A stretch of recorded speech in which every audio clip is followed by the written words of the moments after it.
Hello everybody, and welcome back to episode 13 of Cave Factory. In the last episode, we got ourselves a creative generator and also a creative motor, and that will help us significantly in building the base, because we never have to worry about power or rotational energy ever again. And in today's episode, I want to tackle this room a little bit more. I started working on redesigning the underneath part because I want to have drawers stored where we're producing the items. So to start off today, we're actually going to make and look at a few changes that I'm going to make to our compact machine stone generator thingy. I decided that instead of these small block breakers, we can switch to using destructors from refined storage because I can add silk touch and or fortune upgrades to the things, possibly more just or rather than and, but over here we have destructors and they're doing their thing. So I have 4 silk touch upgrades in these, and then the rest of them don't have fortune because I don't think fortune affects because we get ores specifically, so I don't think you would get more ores with fortune. I'm not sure.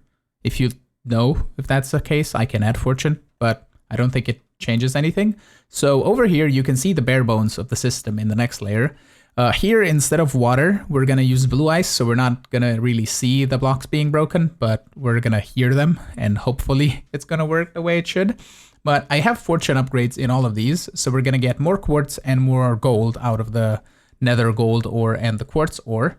And the redstone is just on the line here in the back, connected with a redstone link, so I can push the button right here, and you can see all of the destructors should turn on if and when they have power, because they currently don't have power.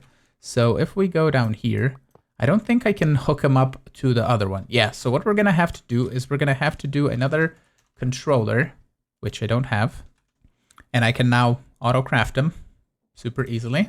So we're gonna grab that and a flux point. And down here, we're gonna add the controller and the flux point, and we're gonna hook it up to our power. So it's gonna run indefinitely. And the other thing that we need here is an ender chest, because I want to store the item somewhere and I don't want to make a disk drive or anything. I just wanna have an ender chest that the items are gonna go into. So we're gonna place it like this. And for the basalt one, we're gonna do the black, I think. These are 3 blacks, yeah. On the bottom one, I'm doing a gray dye. So we're gonna split all of these into different ender chests. And in here, we need also an external storage that we're gonna place like this and then flip it around a couple of times. There we go. And we can set priority 10. It really doesn't matter. It's the only external storage anyway. So over here, we're gonna do that and that. And then if we add another layer of glass here on top of the blue ice, and then we're gonna add a layer of basalt here, like that, just to hold back the lava, and then add in the lava.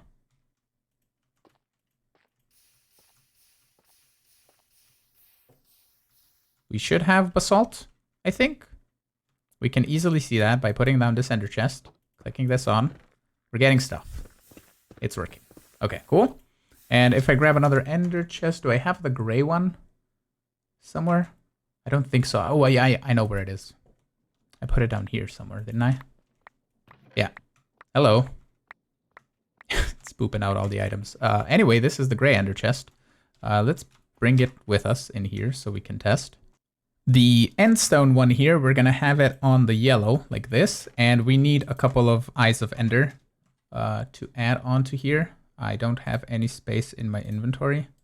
Boom, boom, there we go. So it's gonna be a big ender chest. This is a big, and this is a big. Cool. And I'm just gonna set up the endstone one. It's gonna be the exact same thing.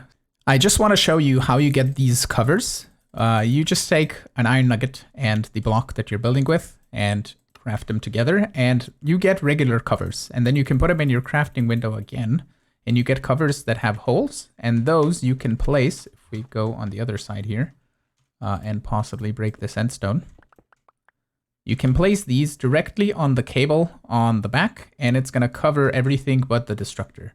You can't do that with just a regular cover, I don't think. Yeah, it's not gonna allow you to.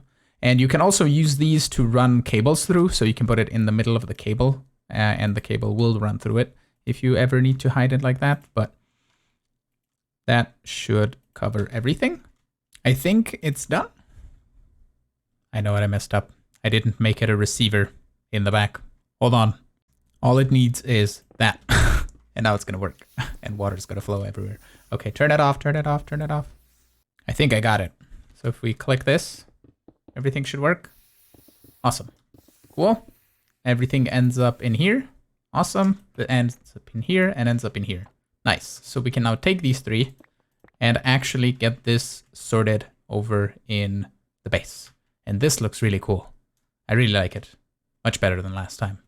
You know how I just said I'm going to have all 3 stone generator things in different ender chests? Well, we're going to have all of them in the same one because it's going to be easier how I've designed this. So to explain, I have crushing wheels on top the same way.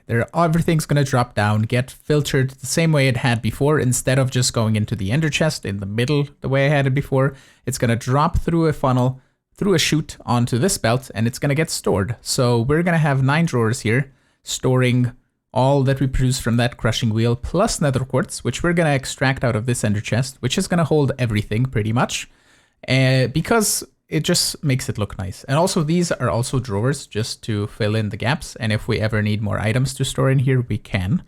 On this side, we're going to have all of the ingots. Same way as we had before, but it's going to look really nice. It's 9 of them, and it's cool.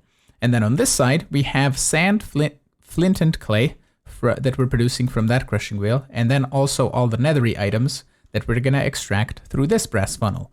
And then on this side, we have all of the end items plus gravel, which we're producing over there, which is going to drop down, get filtered through here and down. And the reason I have to have the funnel and the chute, first of all, I need it here specifically to wash the ores as well, because we don't want the chunks going down into this belt. Plus, if you have the belt like this, the item just shoots off and it misses the belt entirely. It doesn't just slowly drop off the belt. So we need the chute specifically. I think you could just have the chute 1 block higher and then it would work, but I need a funnel. And I don't know, can I filter the smart chute? If I can do that, then I don't need the funnel. Well, I'll test that in a moment. But down here, we're gonna extract all of these bits because we're gonna get all the cobbles. So I'm just gonna toss 9 of them in here, and I think we're gonna either void one or just hide it in the back and not talk about it. And then on the other side, we're gonna have the smooth variants of all of the things. So we're gonna have cobblestone and stone coming in. But what I'm thinking, we can extract cobblestone directly out of this ender chest, and we can put another drawer here, or we have another drawer, and put stone inside of it as well. So we extract stone that way.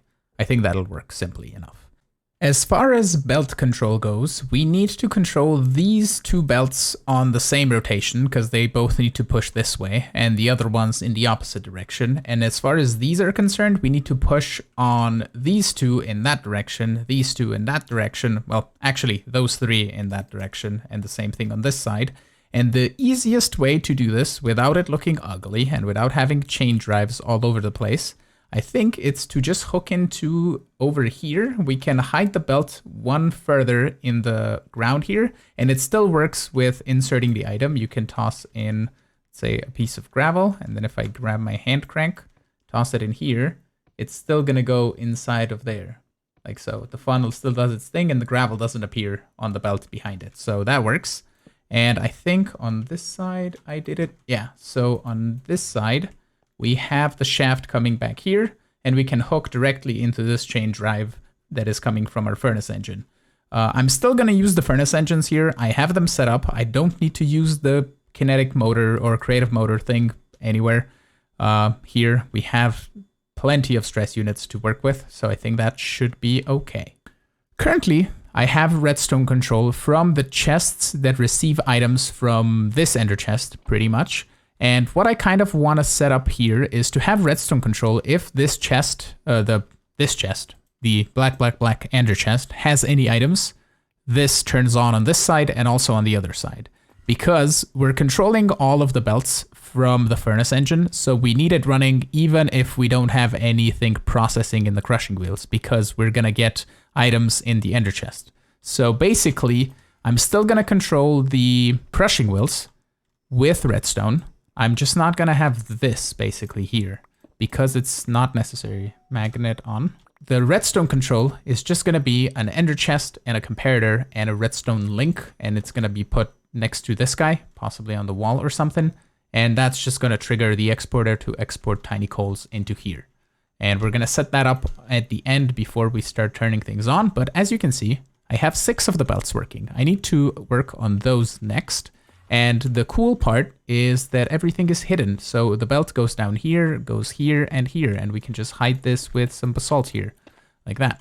And I need to set it up on both sides because I want to have both sides running autonomously, because if we turn on just one furnace engine, which probably won't ever happen, but I just want to have that as a contingency, we need to turn on the belt from both sides. To connect these belts, we're just going to hook into here, and we're going to run a couple of chain drives. And on one side, we are going to need a gearbox to flip the spinning rotation, and then it should work fine. And we can kind of hide it with some casing, like so. Bam, bam, bam, bam, and like that. And now it's the daunting task of turning everything on and seeing if all of it works and if I didn't miss anything on any filters. There is a neat way where we can test this without having to truly turn on the generators. There is a linked controller from Create, and you can set a total of 6 frequencies over here. And when you hold down the W key basically, and the S key and the A key, and this is the D key, and then space and left alt, you can turn on the signal or the frequency that this is on. You just turn it on by pressing the key. So you have to hold the key down for it to work. So let's try it out. You right click, and then I believe on the up, we should have stone generating. And another, oh, we are missing funnels. Funnel. Well, it looks like it's not working cross-dimensionally, I guess. So I guess the only thing that we can do is to turn it on and see if we get a mess. So bam, bam, bam. Let's head out and see if everything works. Nether stuff going in another thing. Quartz going into the quartz thing. Oh, right. I know what's wrong. I didn't change the ender chests. Hold on. I now changed the ender chests, and we can see. I think it should work. I think W is the stone generator. Because it works in here, right? I tested it in here. I press W, it works. Does the stone gen thing, right? So on. Let's leave and see if everything is processing the way it should have. And I need to turn off my magnet or add demagnetization things. I did add them right in here, but apparently it's not enough. It doesn't cover the something part. Oh, it doesn't cover down here because we are getting too many items. So we would need to increase the speed at which the belts operate. So what we can do is we can do something like this. I broke a chain drive. Okay. Let's do 64. I watched it over for a minute or two, and it seems like it's working, and it seems like everything is keeping up and everything is emptying out of the chest. It is a horrible mess here in the chest of what's happening, but everything is going to its corresponding spot. And nothing is getting stuck underneath the belts, which it did when stuff broke. The only thing that I need is a demagnetization thing beneath all of these. I mean, I could put one back here on each one. Is that the lowest one enough?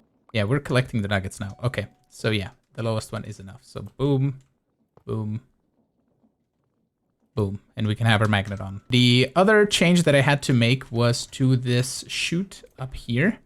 Previously had 4 items on the filter, and now it has 8 items on the filter, so we don't export items too quickly because the belt gets overrun with items. But this way, with 8 items, it works just fine. And it's kind of cool. You see the crushed ores on top, and then you see the nuggets below. It looks really neat. I like it. And the control for the redstone is still the same, except I added a comparator over here to this ender chest, which controls it on 2 belts, which was the item that I had in my inventory at the time.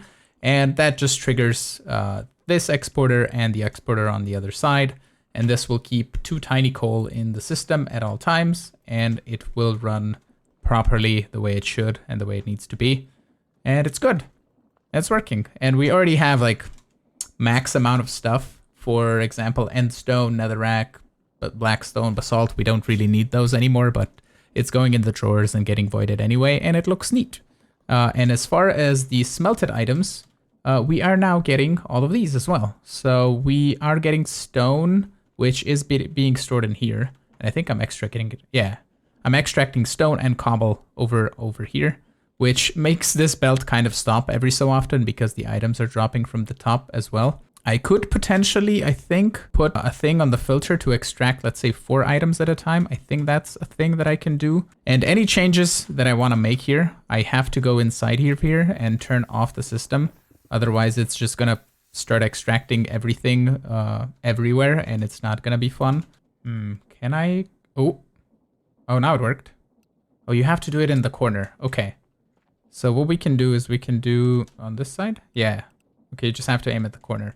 We're going to do 4 on each, just so the belts aren't going to be too overrun with items.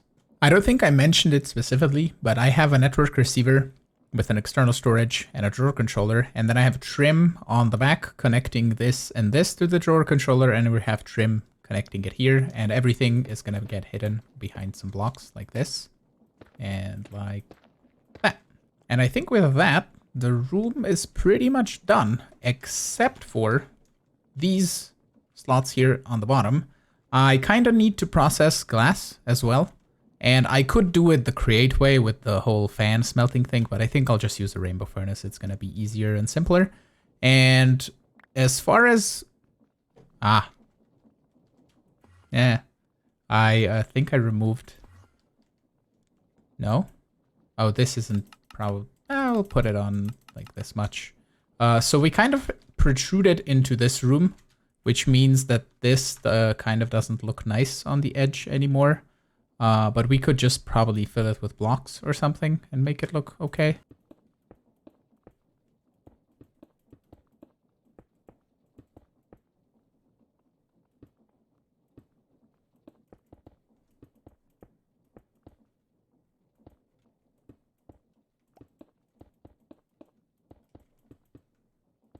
Back to the rainbow furnace before I was rudely interrupted. What we can do for the rainbow furnace is just have a crafter sitting on top of the furnace. We can put in all the recipes, and we can then have requesters just set to the amount that we want in the system. And we don't even necessarily need to store this in drawers. We could just have it in whatchamacallit, in the disks, because we can have like 1,000 glass. We don't probably need more than that. So what I'm probably just going to do is just empty this out. And a simple reason why you don't want this in your base is you can feel the frames. Like you can see it when I move up and down when this is happening. So you don't want this in your base, and you want it lagging a compact machine. I'm going to set up 4 furnaces just because we can, not because we need to, but the simple solution for these is just going to be input on the back, output on the bottom, and crafter in the back. It has a bunch of space. We probably don't need that much, but it is fine. And then the cable just goes all the way back over here to the top and hooks up into the receiver over there.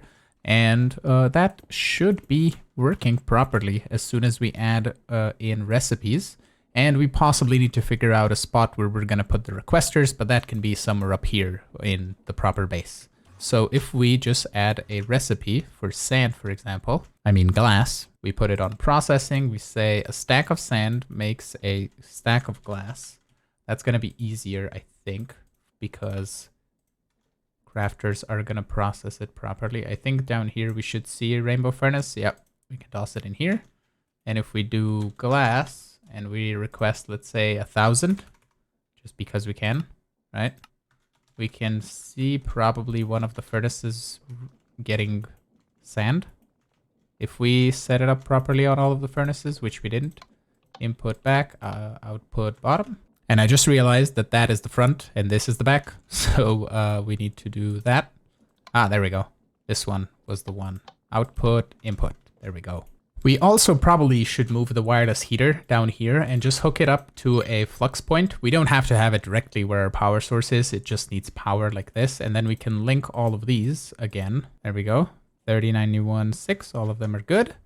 And we can toss it in the furnace. And it should start smelting glass here. And also speed upgrades probably. I only have ever made one. And in the meantime, while I was making the speed upgrades, it already finished because it's super insane. So again, if we type in glass and make 1,000, this guy should start cooking. It's a little bit slow on the input. I don't know if speed upgrades would work on this a bit better. I did add a stack upgrade, but let's make 1, 2, 3, 12 of these. Maybe they'll help. Oh, you can't scroll wheel all 3 of them in? Rude game. There we go. That should do it. One thing that we are going to do is we're going to rename the crafters so we can split recipes between all of the furnaces. Even though, I mean, the furnaces are fast enough as is, but we can do this just so you know if you have that in your base. So you just flip it like that and like that. And I'm going to do the other 2 in a moment. But if we go now to storage, you can see that in the, not the pattern grid, the crafter here, we should see furnace 1 and 2. Furnace 1, furnace 2, and rainbow furnaces combined. So we don't have them combined, so we can split them as needed. I am totally a dum-dum. We don't need furnace engines anymore. We have electric motors and infinite power. 3000 FE, not a problem. We have infinite amounts of it. So I decided to destroy both of them on the other side, and we have these detectors now linked through this network receiver, and that should be it. We never have to use furnace engines ever again. We can just use electric motors for everything, and we don't need any regulator upgrades, any flywheel thingies, anything. And I don't need both of them on either side because I linked everything with belts. So basically all the rotational power goes through into all of the directions and everything still works properly. I added one more kinetic motor because the system got overstressed because we used up a little bit of sand, which triggered this crushing wheel and triggered that crushing wheel. And with 8 of them running total, each one of them using 1,000 stress units, we basically were using up every stress unit in the electric motor and we didn't have any left over for our belts. So everything stopped working. With that though, I have run out of all of my time for recording today, so I want to thank you all so much for watching. I am really hoping you enjoyed today's episode. If you did, make sure to smash that like button. You can also subscribe to get notified of when new videos go live. Support me on Patreon as well if you want, and I will see you all in the next episode. Have a good one. Bye-bye.